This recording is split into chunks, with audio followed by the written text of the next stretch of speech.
नेपाल के remote area में 9000 feet ऊंचे पहाड़ की चोटी पर ये हॉस्पिटल कुछ ऐसा दिखता था। इतनी दूर रहने की वजह से इस कम्युनिटी में बिजली नहीं है, मतलब स्थानीय डॉक्टर्स अच्छे मेडिकल इक्विपमेंट तक नहीं पहुंच पाते और अक्सर उन्हें सिर्फ टॉर्च और बहुत ही बेसिक टूल्स का इस्तेमाल करके अंधेरे में सर्जरीज और कॉम्प्लेक्स मेडिकल प्रोसीजर्स परफॉर्म करनी पड़ती हैं। बेहतर देखभाल की जरूरत पड़ने पर एक बेहतर मेडिकल फैसिलिटी तक पहुंचने में घंटों लग सकते हैं। इन प्रॉब्लम्स की वजह से कई मौत और मिसकैरेजेस भी हुए हैं। तो हमारे long term partners give power, जिनके साथ हम अपने पिछले 3 फिलैंथ्रोपी वीडियोस में काम कर चुके हैं, उन्होंने डैन और डैरेन को इस समस्या का हल ढूंढने में मदद करने के लिए खोलोग्विन की यात्रा पर चलने को कहा, जहां उनका धूमधाम से स्वागत किया गया पृथ्वी पर सबसे खूबसूरत जगहों में से एक में। पहली सुबह डैरेन की मुलाकात संजय नाम के एक स्थानीय गिफ्ट पावर इंजीनियर से हुई, जिसने उसे नीरा के बारे में एक दुखद कहानी सुनाई। उस गांव की एक महिला जिसने ठंड के मौसम में मेडिकल फैसिलिटीज और इक्विपमेंट की कमी के कारण अपने बच्चे को खो दिया था। उसे सबसे करीब के बर्थिंग सेंटर तक बारिश में चल के जाना पड़ता था और क्योंकि बर्थिंग सेंटर दूर था, इसलिए वो सेंटर तक नहीं पहुंच सकी और उसे बच्चे को खोना पड़ा। और सरकारी फंडिंग की कमी के कारण इस अस्पताल को कम से कम 2030 तक बिजली नहीं मिलेगी। अगर अस्पताल अच्छी बर्थिंग फैसिलिटी के साथ चालू होता तो फिर मामला पूरी तरह से अलग होता। डैरेन जानते थे कि हमें जल्दी कुछ करना होगा ताकि ऐसा दोबारा ना हो, तो वो मेलिसा से भी मिले, ग्रीन प्रोग्राम की फाउंडर, जो इस विशाल प्रोजेक्ट को पूरा करने में मदद करने के लिए ढेर सारे स्टूडेंट्स और वॉलंटियर्स को लेकर आई।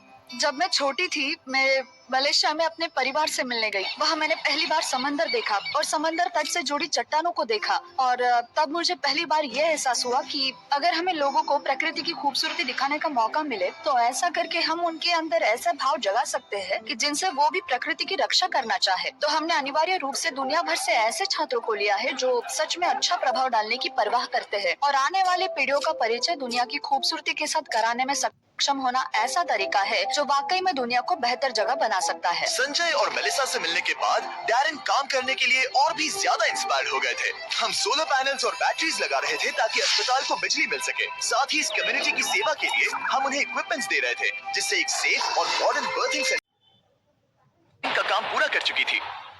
मैं ये बयान नहीं कर पा रहा, लेकिन इस गांव के लोगों के बारे में कुछ तो बात है। उनकी प्रामाणिकता, उनके दोस्तानेपन और उनके खुलेपन ने मुझे कुछ ही दिनों में ऐसा एहसास करवाया जैसे मैं उनके परिवार का ही हिस्सा हूँ। जैसे ही हम इस घर की ओर बढ़े, कोई अंदर भागा और उसने आग जलाई और वहाँ से धुआं निकल रहा था। हमें नहीं पता कि क्या हो रहा है, लेकिन वो हमारे लिए चाय बना रहा था। ये अदरक वाली हिमालयन काली चाय है और मैंने अपनी पूरी जिंदगी में इससे बढ़िया चाय कभी नहीं पी। यही यहाँ की संस्कृति है। ये लोग वाकई में बहुत काइंड और वेलकमिंग है और हम जहाँ भी जाए वो हमारा ख्याल रखना चाहते हैं। उन्होंने हमारे लिए अपने घरों के दरवाजे खुले रखे हैं। इन्होंने हमें रहने के लिए एक कमरा दिया ताकि डैन और मैं यहाँ आराम कर सकें। लेकिन कंस्ट्रक्शन शुरू होने के कुछ ही समय बाद डैन बीमार महसूस करने लगे। मुझे बहुत ज्यादा बीमार महसूस हो रहा है, तो मैं पास ही के अस्पताल में चेकअप करवाने जा रहा हूँ। इसका मतलब वो खुद ही एक्सपीरियंस कर पाएंगे कि इलाज करवाने के लिए इतनी दूर जाना कितना मुश्किल होता है। जैसा कि आप देख सकते हैं, यहाँ पर सब कुछ लॉक्ड है और ये कड़वी सच्चाई है। अगर आप आसपास के किसी गांव में गंभीर रूप से बीमार हैं, तो आपको अपने सबसे नजदीकी हेल्थ सेंटर पहुंचने के लिए भी 7 घंटों की यात्रा करनी पड़ेगी। खुशकिस्मती से वहाँ पर एक नर्स थी जो उनका चेकअप कर पाई। ये है कारुना, जो स्थानीय कस्बे खोला गांव में एक नर्स है। ये मेरी चेकअप करने आई है। लेकिन क्योंकि बिजली नहीं है, इसीलिए वो सिर्फ बेसिक चेकअप ही कर पाई। वो इस नतीजे पर पहुंची कि डैन की तकलीफ है गाठी। हाँ, मुझे गाठी हुआ है, जो एक दुर्लभ नेपाली बीमारी है। दरअसल ये मामूली सर्दी जुकाम है। लेकिन इतने बड़े कम्युनिटी के लिए अक्सर इससे भी ज्यादा सीरियस केसेस होते हैं, जिनके लिए इमीडिएट और कॉम्प्रिहेंसिव ट्रीटमेंट की जरूरत होती है, जो कि अवेलेबल नहीं है। इस प्रोजेक्ट पर सब कुछ निर्भर था।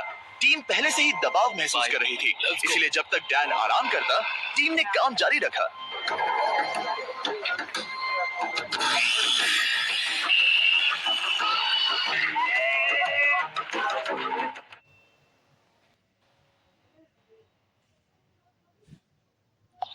मूवी की हालत बिगड़ती जा रही है bro.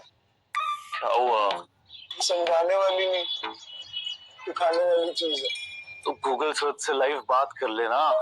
What's wrong with my plant and how do I fix it? Looks like black spot disease. Use a mixture of baking soda, soap and water or diluted milk. Search like never before. चुटकी तेरी dry skin को 24 घंटे moisturise रखेगी। एक चुटकी Boroplus.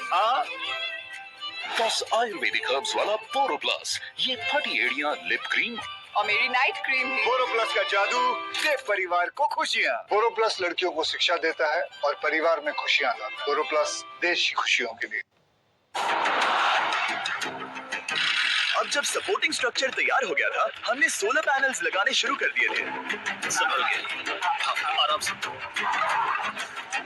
Team की कड़ी मेहनत के कारण हम शेड्यूल के आगे थे, तो डैरन ने संजय के बारे में और जानने के लिए समय निकाला। जब मैं ऊपरी हिमालय में काम कर रहा था और उपकरणों की मरम्मत कर रहा था, तो हमें पता चला कि इस गांव में बिल्कुल भी बिजली नहीं है। और जब हम यहाँ पहुँचे तो मैंने देखा कि एक बच्चा सोया था और वहाँ एक लकड़ी के बॉक्स में आग लगाई गई थी।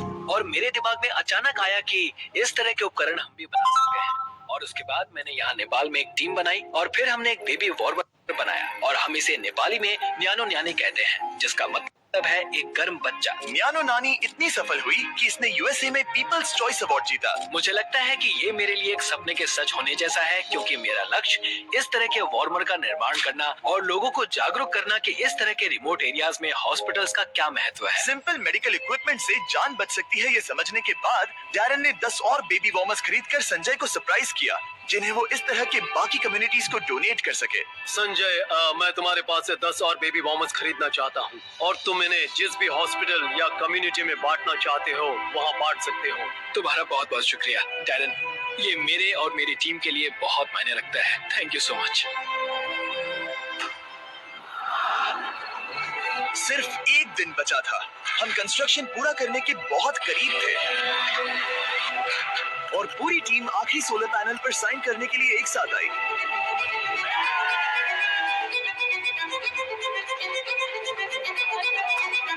और डैरन को आखिरी बोल्ट टाइट करने का सम्मान मिला। हमने मिलकर बिना बिजली वाली इस टूटी हुई बिल्डिंग को पूरी तरह से एक अस्पताल में बदल दिया, जो इस कम्युनिटी के 16,000 से अधिक लोगों की सेवा करेगा। मैं इस बात का बहुत आभारी हूँ कि हम यहाँ आ पाए और उन्हें एक उपहार दे पाए जो इन लोगों के लिए और आने वाली इनकी पीढ़ियों के लिए एक सार्थक बदलाव लाएगा। अब रात होने के करीब है और समुदाय को सरप्राइज करने का समय आ गया है। मुझसे और इंतजार नहीं हो रहा। पहली बार लाइट को जल्दी देखने के लिए पूरा गांव अस्पताल के यहाँ इकट्ठा हुआ। सब लोग तैयार हैं? 3, 2, 1।